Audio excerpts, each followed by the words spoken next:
கோவை சிறையில் அடைக்கப்பட்டிருந்த குற்றவாளி கார்த்திக் மீது சக கைதிகள் தாக்குதல் நடத்தியுள்ளதாக தற்பொழுது தகவல் வெளியாகியுள்ளது. இதுகுறித்த கூடுதல் தகவல்களை செய்தியாளர் சுரேஷ் வழங்க கேட்கலாம். சுரேஷ், இது குறித்த முழு விவரங்களை பதிவு பண்ணுங்க. வணக்கம். கோவை மாவட்டம் சூலூரில் 10 வயது சிறுமி பாலியல் வன்கொடுமை செய்யப்பட்டு கொலை செய்யப்பட்ட வழக்கில் 2 பேர் கைது செய்யப்பட்டார்கள். அதில் A1 முக்கிய குற்றவாளியாக கார்த்தி என்பவர் இருக்கிறார். அடுத்த கட்டமாக மோகன்ராஜ் என்பவர் அவருக்கு உதவியதாக கைது செய்யப்பட்டிருந்தார். இந்த நிலையில் கார்த்தி கைது செய்யப்படும் போதே காவல்துறையினரிடமிருந்து தப்ப முயன்ற போது கை கால்களில் முறிவு ஏற்பட்டு கைது செய்யப்பட்டார்.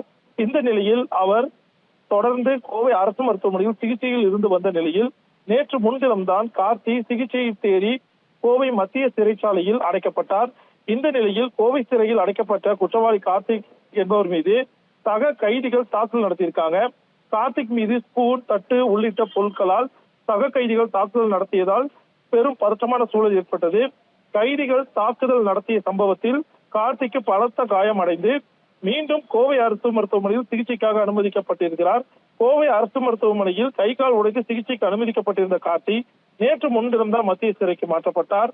இந்த நிலையில் சக கைதிகள் தாக்குதல் காரணமாக பலத்த காயமுற்று மீண்டும் கோவை அரசு மருத்துவமனையில் சிகிச்சைக்காக அனுமதிக்கப்பட்டிருக்கிறார். இந்த வழக்கு விசாரணையில் இவர் மோகன்ராஜ் மற்றும் கார்த்தி இருவருக்குமே ஜூன் 5ஆம் தேதி வரை நீதிமன்ற காவல் நீட்டிக்கப்பட்டிருக்கிறது. இந்த சூழ்நிலையில் கார்த்திக் மீது தாக்குதல் நடத்தப்பட்டிருக்கிறது என்பது குறிப்பிடத்தக்கது. விவரங்களுக்கு நன்றி சுரேஷ்குமார்.